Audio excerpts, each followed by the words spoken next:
My name is Sarah Gianelli. I'm an editor here at Outlaw Partners, and I've been assigned the task to find a great story somewhere in Montana. So wherever this dart lands, there we go to find it.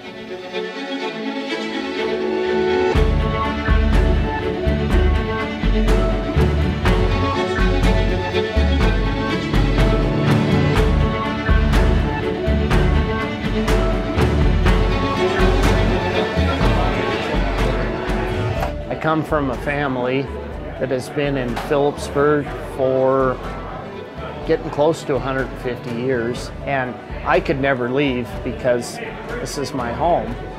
It's where I'm from, and I'm proud of it. When I was a kid, this downtown area was terrible looking. Boarded up buildings, ugly paint on the buildings. The logging was gone, the mining was gone. My great-grandfather had the original Sweet Palace, and he handmade all the candy. That went away when he died in 1970, and I think it was 1992, Shirley Beck approached my grandmother and her sisters about using the name, so the Sweet Palace came back to life when I was in kindergarten. In 1991, there's 11 businesses that closed in this 3 blocks on Main Street. That's how serious it was. You know, there's tumbleweeds in the street and that kind of thing. A town of 800 cannot survive on its own money. You have to have quite a few many times that, more than 4.5 times that many people to be able to trade money and think that you can subsist. I happen to think that there is no such thing as luck. I think you make your own luck. I think you make your own future. Do you have any recommendations for like the longest living resident or a real, like a local character that everyone knows? Jeez. Yeah, Wild Meat. Wild Meat? Yeah. How do we find him? Do you have Wild Meat's phone number? Does he even have a phone? He is the biggest character you'll ever meet. Everybody over the age of like 50 have unusual nicknames. Most people don't even know their real name. When he was younger, he lived on Wild Meat. Like literally, that's all he ate. You're gonna go up into the mountains here, and you'll just keep going.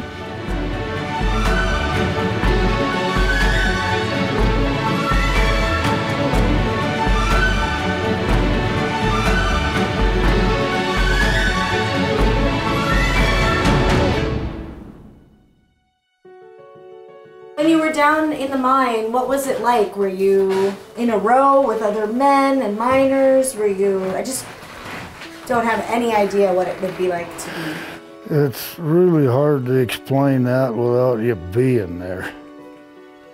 I've tried to do this before, and I couldn't make you understand. It's a different world.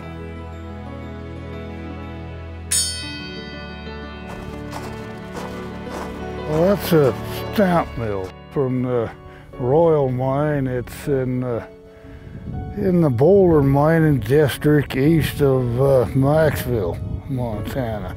We had a crane brought up in there, and we had to bring everything up piece by piece. We completely rebuilt everything, different wood on the timber frame. There used to be, hundreds of these mills around the western mining camps, and this mill here is one of only 16 operating stamp mills in the country. It seems like the younger people don't have any interest in this. So you're kind of working to preserve the area history. Exactly. Why do you think it's important? I think that it should be kept known where this town came from and why it's here. It was always a working town when I grew up and worked here.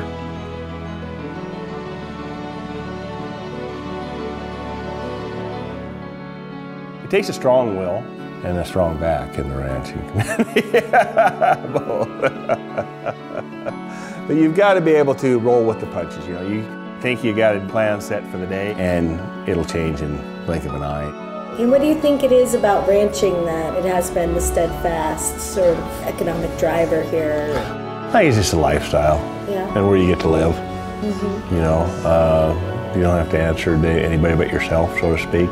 It gets in your blood, and it's hard to shake it.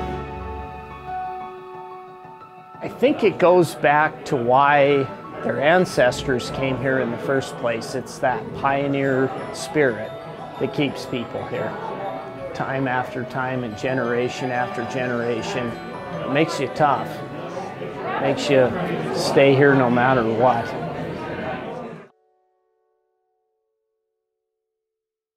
Let her rip. What? Wait, hold on. What happened?